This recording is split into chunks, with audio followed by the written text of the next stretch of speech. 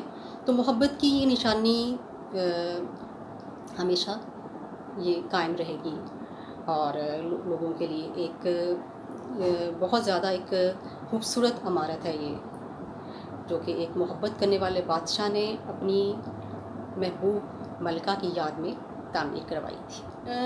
عزیز طلباء، جو شہزادہ شہریار تھا، یہ دھول پور میں اس کی اپنی ایک جاگیر تھی۔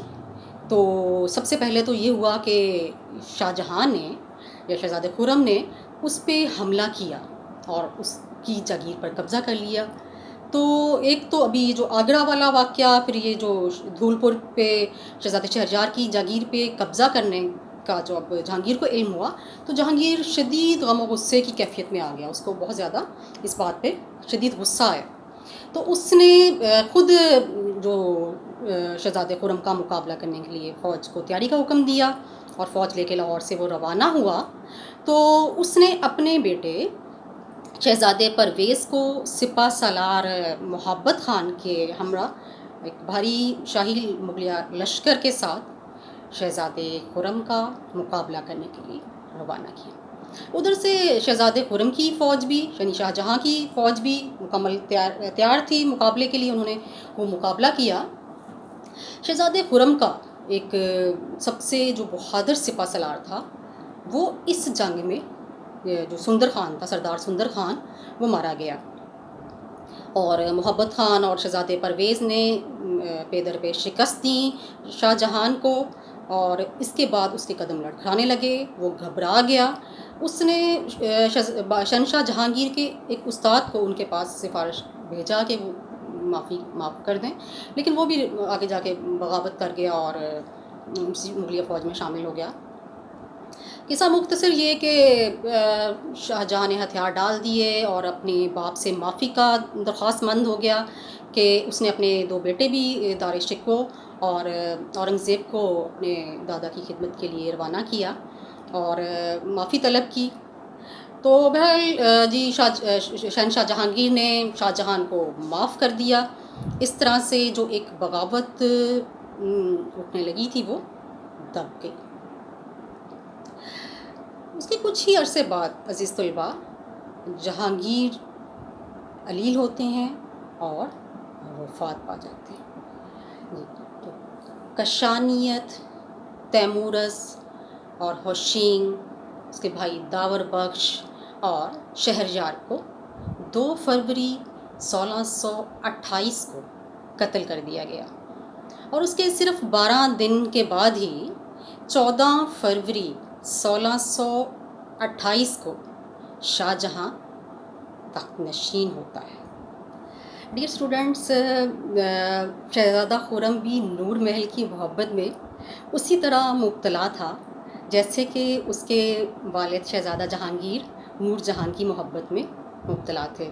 وہ اپنی بیگم سے شدید محبت کرتے تھے، جیسے میں نے ذکر کیا کہ تاج محل بھی انہوں نے انہی کی یاد میں بنوایا تھا۔ تو عزیز طلباء، اپنی محبت کے ساتھ ساتھ وہ اپنی شہزادہ خرم شاہی ذمہ داریوں کو بھی نہیں بھولے۔ ان کے والد بادشاہ جہانگیر نے، شہنشاہ جہانگیر نے 20,000 مغل فوج کے لشکر کے ساتھ میواڑ کو فتح کرنے کے لیے روانہ کیا۔ شہزادے خرم نے میواڑ میں جگہ جگہ پر چوکیاں لگائیں۔ انہوں نے مردوں، عورتوں اور بچوں کو گرفتار کرنا شروع کیا۔ انہوں نے میواڑ پر پے در پے حملے کیے۔ اس وقت میواڑ کا راجا امر سنگھ تھا۔ امر سنگھ نے تنگ آ کر ہتھیار ڈال دیے اور شہنشاہ جہانگیر کی اطاعت قبول کر لی۔ اس طرح سے یہ پہلی فتح شہزادے خرم نے حاصل کی۔ تو فتوحات کے سلسلے کو مزید آگے بڑھاتے ہوئے آگے دکن اور پھر کانگڑا کے علاقے بھی، وہاں پر بھی جو سازشیں یا جو بغاوتیں اٹھ رہی تھیں ان کو بھی دبا دیا گیا۔ تو اس طرح کامیابیاں پہلے میواڑ، پھر دکن اور اس کے بعد کانگڑا کی یا کے بعد دیگرے کامیابیاں حاصل کرنے کے بعد شہزادے خرم کے اندر کو پہلے شہنشاہ جہانگیر نے شاہ جہاں کا 1617 میں ٹائٹل دیا، یعنی ان کو شاہ جہاں کا خطاب دیا۔ شاہ جہاں نے جب دیکھا اپنی اتنا زیادہ خود کو کامیاب اور ایک بہادر، اور اس کی ان کامیابیوں کو جو اتنا طویل سلسلہ تھا، تو اس کے اندر ایک خواہش پیدا ہوئی شہنشاہ بننے کی۔ تو ایک فطری سی بات ہے کہ جب آپ اتنی کامیابیاں سمیٹتے ہیں تو آپ کے اندر کچھ بننے کی تو خواہش پیدا ہوتی ہے، تو ایک عزیز طلبہ فطری سی بات تھی۔ لیکن دلچسپی کی بات جو آپ سے یہاں شیئر کرنی ہے وہ یہ ہے کہ جو ملکہ نور جہاں تھیں، وہ اپنے داماد شہزادے شہریار کو جانشین بنوانا چاہتی تھیں، اور آپ کو یہ بات پچھلے لیکچرز میں بتا چکی ہوں۔ اگر آپ نے تسلسل سے میرے لیکچرز کو سنا ہے تو آپ کو سمجھ آ جائے گا کہ نور جہاں کی شاہی محل میں کتنا اس کا اثر رسوخ تھا۔ جہانگیر جب علیل تھا تو زیادہ شاہی فرامین نور جہاں ہی جاری کیا کرتی تھی، زیادہ شاہی فیصلے انہی کی طرف سے ہوا کرتے تھے۔ تو جہانگیر ظاہر نور جہاں کی بات نہیں ٹال سکتا تھا، تو شہزادے خرم کو یا شاہ جہاں کو یہ تشویش ہوئی کہ کہیں ایسا نہ ہو کہ شہزادے شہریار کو جانشین بنا دیا جائے اور کل کو مغلیہ سلطنت کا وہ بادشاہ بن جائے شہزادے جہانگیر کے مرنے کے بعد۔ تو عزیز طلبہ، شہزادے خرم نے یا شاہ جہاں نے بغاوت کر دی۔ جہانگیر اس وقت لاہور گیا ہوا تھا، اور شہزادے خرم نے آگرہ میں حملہ کیا، وہاں پہ لوٹ مار شروع کر دی۔ تو جب شہنشاہ جہانگیر کو اس بات کی اطلاع ملتی ہے تو وہ شدید غم و غصے میں آتا ہے، اور خود شہزادے خرم کا مقابلہ کرنے کا سوچتا ہے۔ تو 28 اکتوبر 1627 کو جہانگیر اچانک بیمار ہو کے وفات پا جاتا ہے۔ تو اب جانشینی کا مسئلہ کھڑا ہو گیا، کیونکہ جہانگیر کے 2 بیٹے، تو اس کی یعنی پرویز، شہزادہ پرویز، اور ایک اور شہزادہ جو تھا وہ شہزادہ خسرو، وہ ان کی زندگی میں ہی وفات پا گئے تھے۔ اب پیچھے بچے 2 شہزادے، ایک شہزادہ شہریار جو کہ ملکہ نور جہاں کے داماد بھی تھے، اور وہ خواہش مند بھی تھیں کہ وہ جہانگیر کے بعد وہ بادشاہ بنے، اور دوسرے تھے شاہ جہاں یا شہزادہ خرم۔ تو عزیز طلبہ، اب یہ ہوا کہ جو شاہ جہاں کے سسر تھے آصف جاں، انہوں نے کیونکہ اس وقت جو شہریار تھا وہ لاہور کی طرف پیش قدمی کر چکا تھا اور وہاں بادشاہت کا اعلان بھی کر چکا تھا، تو ابھی اس کو 3 مہینے ہوئے تھے یعنی بادشاہ بنے۔ تو آصف جاں نے اس کا پیچھا کیا، اس کی اور آصف جاں کی اور شہزادے شہریار کی افواج کا آمنا سامنا ہوا، مقابلہ ہوا، اور شہزادے شہریار کو شکست ہوئی۔ آصف جاں نے اس کو قید کر لیا، اس کی آنکھوں میں سلائی ڈال کے اس کو نابینا کر دیا گیا تاکہ اس کی قوت جو ہے وہ ختم کر دی جائے۔ اور کیونکہ اس وقت جو شاہ جہاں تھا وہ بہت دور تھا لاہور سے، وہ دکن میں تھا، تو اس کو آنے میں ابھی وقت لگ جانا تھا۔ تو آصف جاں نے داور بخش یعنی اس کے بھتیجے کو وقتی طور پہ ایک اس کی یعنی بادشاہ بنا دیا، بادشاہ کا اعلان کر دیا، لیکن داور بخش کے پاس اختیارات نہ تھے، اختیارات سارے آصف جاں یعنی استعمال کر رہا تھا۔ اور ادھر سے شاہ جہاں نے بھی پیش قدمی تیز کر دی، وہ دکن سے آگرہ کے لیے روانہ ہوا۔ آگرہ پہنچ کر اس نے آصف جاں کو حکم دیا کہ داور بخش کو اور دوسرے 5 بھتیجوں کو قتل کر دے۔ تو ابو المظفر شہاب الدین محمد کرانی ثانی کے لقب سے وہ جانشین، وہ تخت نشین ہوتا ہے۔ تخت نشین ہونے کے بعد شاہ جہاں نے اپنی سوتیلی ماں ملکہ نور جہاں کو 20 لاکھ وظیفے کے عوض اس کو محل سے بے دخل کر دیا، اور اس کو تمام یعنی شاہی جو ان سے بالکل بے دخل کر دیا۔ ابھی شاہ جہاں کو شہنشاہ بنے 3 سال ہی گزرے تھے کہ اس کی زندگی پر ایک قیامت برپا ہو گئی. اس کی سب سے لاڈلی چہیتی، اس کی پیاری بیگم اس کا ساتھ چھوڑ کے، اس سے بچھڑ کے اس دنیا سے رخصت ہو گئی. جی ہاں، ممتاز محل 1631 میں اپنے 14ویں بچے کی پیدائش کے موقع پر، پیدائش کے بعد وفات پا گئی. روایات میں آیا ہے کہ بچے کی پیدائش کے بعد کچھ وقت وہ علیل رہی اور اس نے اپنے مرنے سے پہلے شاہ جہاں کو اپنے تمام بچوں کو اس کے سپرد کیا کہ اب یہ تمہاری ذمہ داری ہے، اب ان کا خیال رکھنا ہے.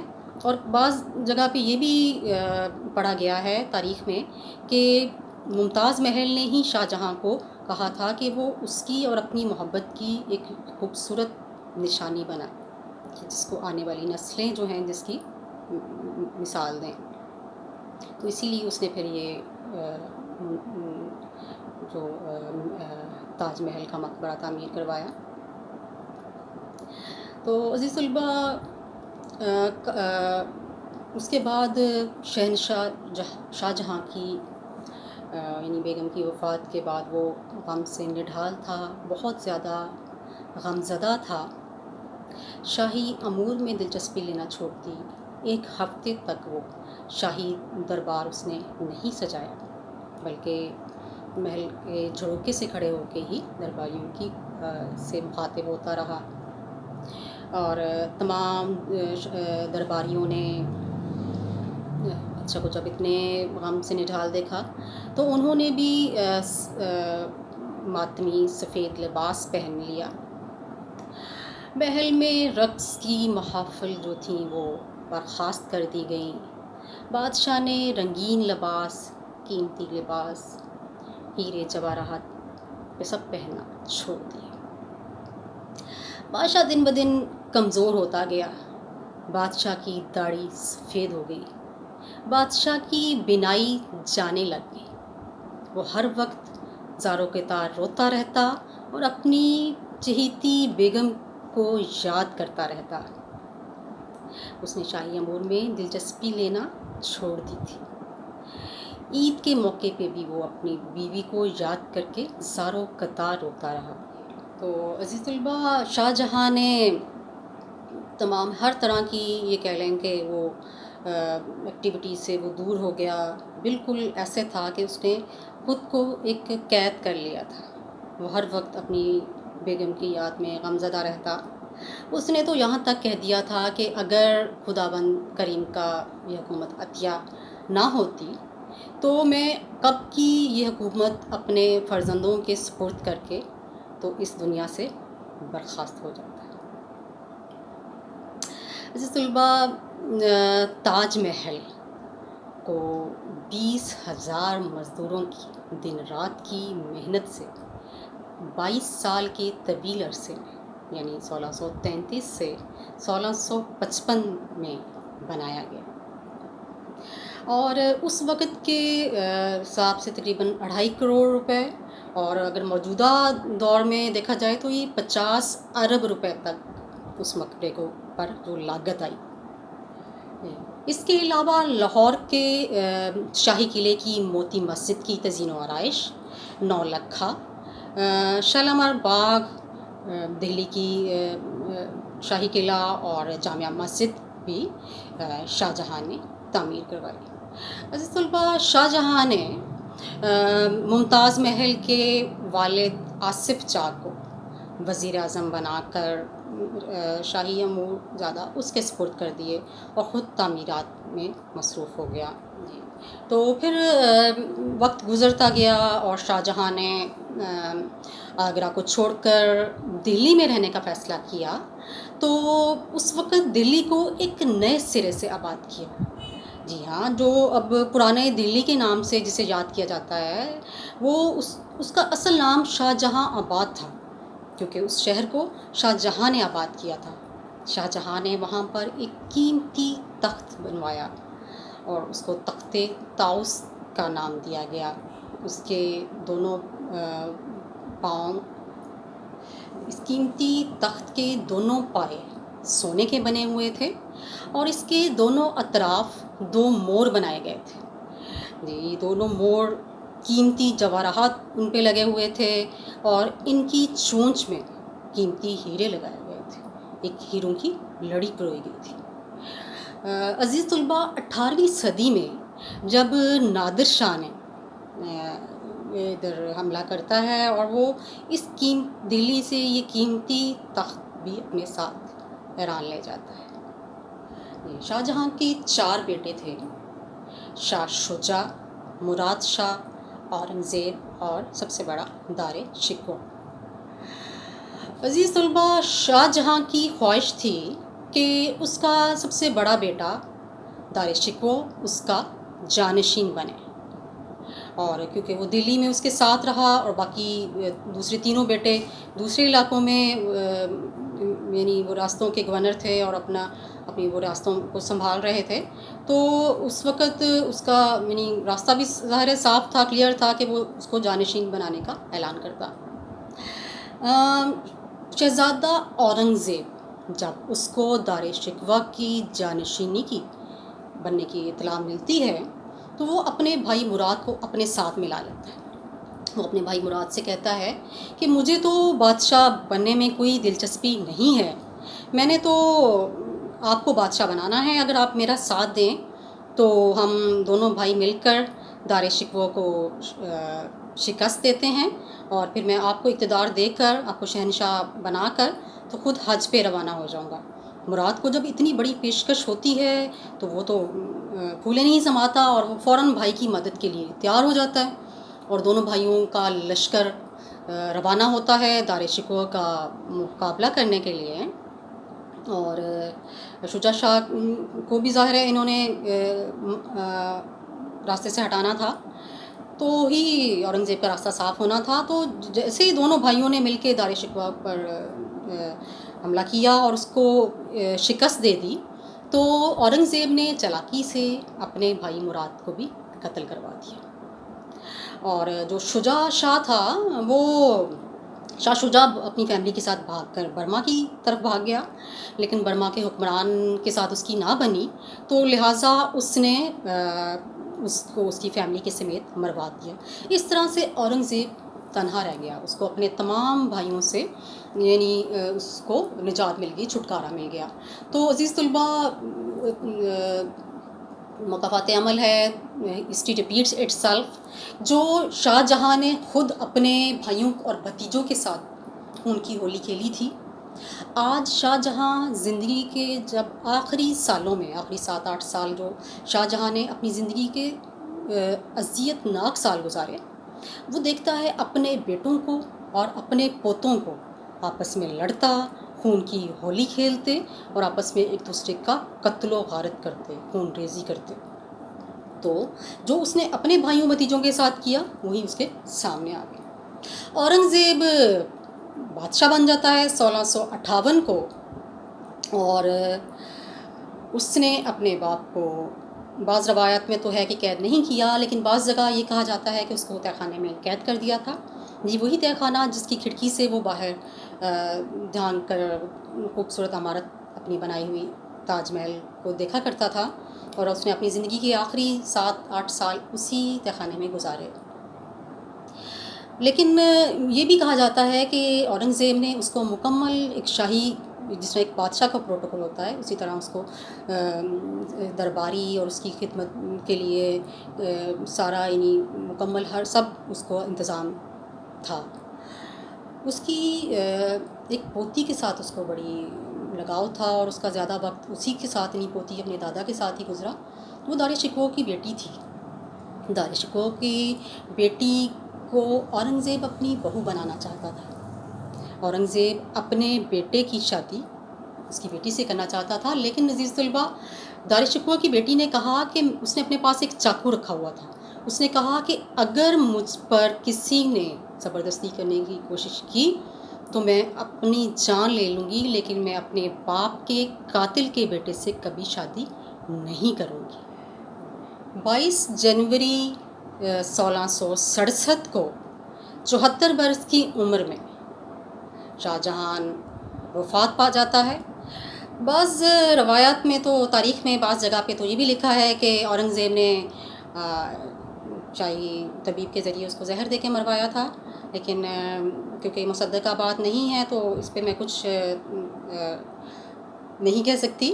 لیکن یہ ہے کہ سننے میں یہ بھی آتا ہے کہ اس کی بیٹی نے آ کے اورنگزیب کو خوشخبری دی کہ وفات پا گیا ہے دادا، اور اس کے چہرے کے تاثرات سے لگا نہیں کہ اس کو کوئی دکھ ہوا ہے۔ گوالیار کے قلعے میں آخری زندگی کے 7 سال گزارنے کے بعد شاہ جہاں نے بڑی یہ اذیت ناک اور بڑے تلخ یہ سال گزارے۔ اس میں بہت ایک شہنشاہ نے ایک بڑی ایک قسم پرسی کی اور بڑی ایک بے بسی کی زندگی گزاری۔ بہرحال اس کے جنازے کو اس کو گوالیار کے قلعے سے اس تہخانے سے نکالا گیا، اس کا غسل اس کو دیا گیا اور اس کی سارا مکمل کر کے پروسیس اس کو اسی جگہ پہ جہاں پہ اس نے اس کی چہیتی بیگم دفن تھیں تاج محل میں، اسی کے پہلو میں اس کو دفن کر دیا گیا۔ تو یہ تو تھی عزیز طلبہ ایک اور بادشاہ شاہ جہاں کی کہانی۔ اس سے پہلے ہم ظہیر الدین بابر اور اس کے بیٹے پھر ہمایوں اور پھر جلال الدین اکبر، جہانگیر، اور اب ہم آج 5ویں مغل بادشاہ شاہ جہاں کا اور پھر اس کے بعد اورنگزیب کا مطالعہ کر رہے تھے۔ تو امید کرتی ہوں کہ آپ نے آج کے لیکچر کو بھی دلچسپی سے سنا ہے اور آپ نے سمجھا ہے۔ اپنا خیال رکھیے گا، گھر میں رہیں، محفوظ رہیں۔ اجازت چاہتی ہوں، اللہ حافظ۔ تاج تیرے لیے ایک مظہر الفت ہی سہی، تجھ کو اس وادی رنگین سے عقیدت ہی سہی، میری محبوب کہیں اور ملا کر مجھ سے، بزم شاہی میں غریبوں کا گزر کیا مانے، سبت جس راہ میں ہوں سطوت شاہی کے نشاں، اس پہ الفت بھری روحوں کا سفر کیا مانے، میری محبوب پس پردہ تشہیر وفا، تو نے سطوت کے نشانوں کو تو دیکھا ہوتا، مردہ شاہوں کے مقابر سے بہلنے والی اپنے تاریک مکانوں کو تو دیکھا ہوتا، ان گنت لوگوں نے دنیا میں محبت کی ہے، کون کہتا ہے کہ سعادت نہ تھے جذبے ان کے، لیکن ان کے لیے تشہیر کا سامان نہیں، کیونکہ وہ لوگ بھی اپنی ہی طرح مفلس تھے۔ یہ عمارات و مقابر، یہ فصیلیں، یہ حصار، مطلق الحکم شہنشاہوں کی عظمت کے ستون، سینائے دہر کے ناسور ہیں، کہنا ہے ناسور، جذب ہے ان میں تیرے اور میرے اجداد کا خون، میری محبوب انہیں بھی تو محبت ہوگی، جن کی سنائی نے بخشی ہے اسے شکل جمیل، ان کے پیاروں کے مقابر رہے بے نام و نمود، آج تک ان پہ جلائی نہ کسی نے قندیل، یہ چمنزار، یہ جمنا کا کنارہ، یہ محل، یہ منکش در و دیوار، یہ محراب، یہ طاق، ایک شہنشاہ نے دولت کا سہارا لے کر ہم غریبوں کی محبت کا اڑایا ہے مذاق، میری محبوب کہیں اور ملا کر مجھ سے۔